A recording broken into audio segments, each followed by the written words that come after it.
Mana dari orang sehat menjadi optimal. Itulah psikologi positif. Buat mereka menjadi sukses dan menjadikan mereka untuk menjadi bahagia. Nah, ternyata setiap orang itu dari 8 kecerdasan itu sebetulnya mereka akan hidup hanya dengan 3 kecerdasan.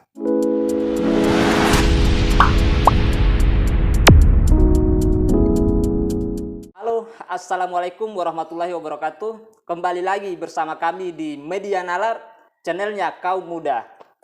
Ya, semoga teman-teman pun dimanapun berada selalu dalam keadaan sehat dan dimudahkan segala urusannya.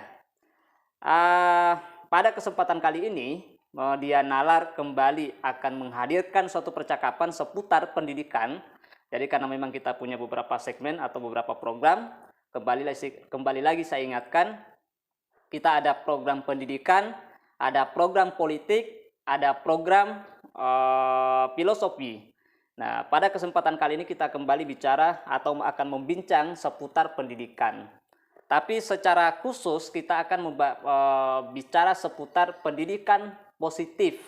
Jadi di samping saya kita sudah kedatangan narasumber, salah satu pakar pendidikan positif, dan memang beliau adalah penggagas. Kita sambut sama-sama Bapak Muhammad Alwi. Selamat datang. Terima kasih. Apa kabarnya Pak? Alhamdulillah baik. Alhamdulillah. Ya, jadi kita tim Media Nalar mengundang untuk bicara kembali seputar pendidikan. Kalau kemarin kita bicara pendidikan seputar secara umum. Nah, mungkin lebih khusus kita mau menggali gagasan Bapak seputar pendidikan positif yang kemudian juga sudah ditulis dalam bentuk buku dan sudah terbit. Nah, teman-teman semua kalau pengen atau lebih penasaran untuk menggali lebih jauh seputar gagasan tentang pendidikan positif, bisa diakses bukunya nanti, di googling aja dan bisa dipesan. Ya, untuk memulai percakapan, jadi saya pengen bertanya seputar apa yang dimaksud dengan pendidikan positif. Ya, jadi sebetulnya bukan saya yang menggagas, tetapi pendidikan positif itu adalah gagasan dari seorang profesor dari Amerika, namanya Martin Seligman. Jadi Martin Seligman itu dia adalah ketua Asosiasi Psikologi Amerika, dan dia ketua Asosiasi Psikologi Dunia. Dia menggagas psikologi positif sebetulnya awalnya. Psikologi positif itu tujuannya adalah kalau kemarin-kemarin psikologi itu adalah menyembuhkan orang, dari orang sakit menjadi sembuh. Itu psikologi yang sekarang ini adalah. Artinya kalau kita ke psikolog berarti kita sakit dan kita ingin disembuhkan. Tetapi psikologi positif itu tidak berpikir seperti itu. Bagaimana dari orang sehat menjadi optimal.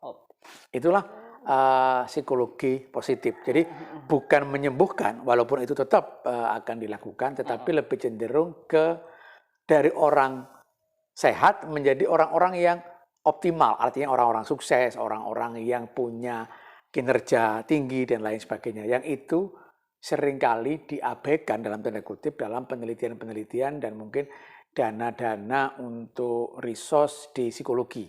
Cenderung ke sakit dan sembuh, sakit dan sembuh. Jadi itu awalnya. Kemudian setelah itu dari psikologi positif ditariklah, karena pendidikan itu ada hubungannya dengan psikologi yang cukup dalam, keluarlah apa yang dinamakan dengan pendidikan positif. Nah, pendidikan positif itu intinya adalah menjadikan anak-anak tidak hanya sukses, tapi sekaligus bahagia. Jadi bukan hanya pinter di sekolah, bukan hanya selesai mata kuliahnya dengan IP yang bagus dan lain sebagainya, tetapi bagaimana mereka menjadi bahagia. Itu mungkin inti dasarnya. Oh, berarti gagasan ini sebetulnya sudah diinspirasi dari sana lah kira-kira ya, diinspirasi dari sana, lalu kemudian Bapak menulis panjang seputar itu, lalu kemudian diterbitkan sebagai buku. Kira-kira begitu. Jadi soal tadi pendidikan positif, Nah, tapi kan mungkin ya masih perlu mungkin teman-teman untuk mendengarkan sebetulnya membedah lah atau mengartikan secara khusus terkait masalah positif ini. Iya. Jadi kan positif kalau sederhana kita dengarkan atau yang dipahami mungkin secara umum itu hanya positif itu ya baik. Hanya sekedar itu. Nah, kira-kira kalau dalam konteks pemaknaan itu apa lebih dari sekedar itu atau gimana kira-kira? Iya. Jadi memang misalnya contoh ya, saya itu sudah agak lama, mungkin sekitar 12 tahun yang lalu menggeluti ini. Saya punya website tentang pendidikan positif, saya punya Facebook juga bernama Pendidikan Positif gitu kan. Saya punya email juga Pendidikan Positif. Jadi waktu itu saya mencoba untuk menjadi kayak semacam praktisi lah tentang pendidikan positif. Intinya gini, kalau kita itu misalnya punya sekolah, lalu kita bikin kuesioner ke orang tua, bapak atau ibu, apa keinginan Anda menyekolahkan anak-anak Anda di tempat kami? Iya. Misalnya seperti itu. Lalu kita sebar kuesioner, maka semua orang tua akan memberikan jawaban. Dan mungkin misalnya kalaupun sekolah itu berjumlah 1.000 orang, mereka akan memberikan jawaban. Dan kalau jawaban itu kita pilah, maka jawaban itu akan mengarah ke dua kelompok. Kelompok pertama adalah saya ingin anak saya pintar bahasa Inggris. Saya ingin anak saya matematikanya bagus. Saya ingin anak saya diterima di sekolah favorit. Saya ingin anak saya seperti ini. Intinya adalah itu dikatakan sebagai kelompok sukses. Pengen sukses. Tetapi ada kelompok lain yang mengatakan bahwa saya kepingin anak saya bisa bergaul dengan baik. Saya kepingin anak saya punya disiplin yang baik. Saya kepingin anak saya misalnya jadi orang yang baik. Nah, kelompok-kelompok ini adalah kelompok-kelompok kebahagiaan. Artinya dia punya self esteem yang baik, punya mungkin kemampuan berkawan yang baik dan lain-lain. Jadi kelompok yang pertama adalah kelompok-kelompok menginginkan sukses. Tetapi kelompok-kelompok ini yang berhubungan dengan karakter dan lain-lain, yang ini mengarahkan ke kebahagiaan untuk hidup. Nah, jadi sebetulnya siapapun orang tuanya, kalau dia ingin menyekolahkan anaknya, maka sebetulnya target dari orang tua itu adalah menjadikan bagaimana anak-anak itu sukses sekaligus bahagia. Nah, karena customer service-nya dalam arti orang tua itu, dan itu semua wali murid itu ingin seperti itu, maka mestinya sekolah itu membuat rancangan kurikulum, membuat rancangan pendidikan yang mengarahkan kedua keinginan orang tua itu. Apa? Yaitu bagaimana membuat mereka menjadi sukses dan menjadikan mereka untuk menjadi bahagia. Nah, bagaimana detail rancangannya itulah yang saya tulis mungkin di buku saya yang dengan lebih detail lah itu. Oke. Gitu. Jadi bicara soal positif ya, tadi kan bicara soal positif berarti tidak hanya sekedar, katakanlah kalau yang aspek kedua itu bukan hanya sekedar ingin baik. Iya kan, bukan hanya sekedar ingin baik atau pengen biar berkarakter misalkan atau berakhlak misalkan, tapi juga sekaligus merangkap nilai yang lain yang tadi khususnya misalkan aspek pertama yaitu misalkan sukses. Jadi pendidikan positif itu berarti dia merangkap dua tujuan sekaligus ya. Pertama menjadikan si siswa ini baik, kedua menjadikan sekaligus sukses. Ya itu ya menarik sekali ya.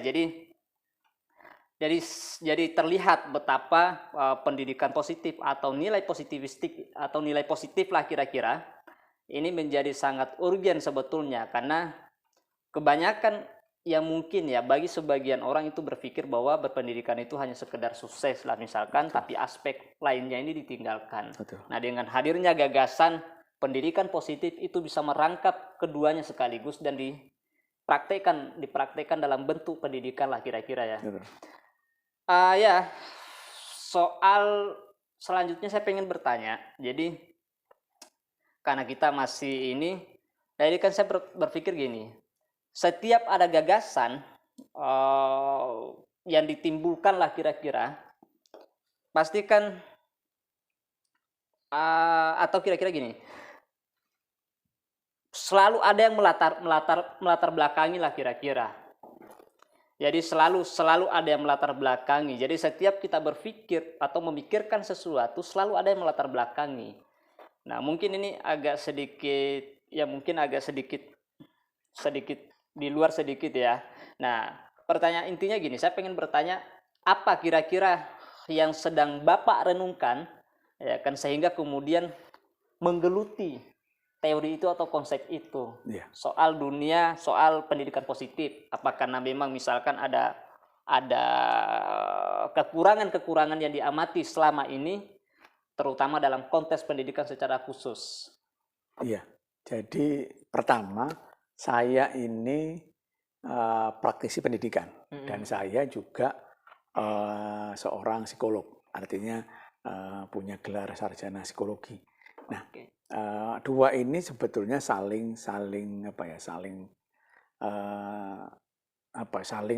terkait itu kan antara psikologi dan pendidikan. Dan saya melihat bahwa idealnya manusia dalam tanda kutip adalah mereka yang lengkap. Lengkap itu apa? Sukses tapi juga bahagia. Karena banyak orang-orang yang sukses tapi toksik. Sukses tetapi dia menderita. Kenapa? Karena kesuksesannya itu tidak diimbangi oleh nilai-nilai yang mengarahkan kepada kebahagiaan. Itu. Nah, oleh karena itu kemudian juga sekolah itu seringkali kalau kita lihat kurikulum itu mereka selalu bicara tentang karakter, pendidikan karakter dan lain-lain. Tetapi seringkali kesulitan di dalam prakteknya. Artinya jargon pendidikan karakter, pendidikan yang berbasis karakter dan lain-lain itu ada, tetapi saat berupaya mengimplementasikan seringkali tidak dibekali dengan alat-alat yang cukup konkret sehingga ukurannya jelas, dalam mempraktekannya itu tidak terlalu sulit. Ini yang saya melihat mengapa setelah saya baca-baca banyak teori dari dalam negeri maupun dari luar, itu konsep ini menarik dan konsep ini memang sekarang cukup banyak diterapkan di negara-negara Eropa maupun di negara-negara Asia, utamanya di tempat-tempat yang sudah sadar bahwa hidup ini harusnya tadi itu sukses sekaligus bahagia. Nah, bagaimana mengimplementasikannya, istilahnya itu secara sederhana gini. Ada dua konsep yang saya gabungkan. Yang pertama adalah apabila Anda ingin sukses, maka belajarlah sesuai dengan minat bakat Anda. Bagaimana cara mengetahui minat bakat Anda? Itu yang menjadi pertanyaan. Ya kan? Bagaimana cara mengetahui minat bakat kita? Itu ada alat tesnya.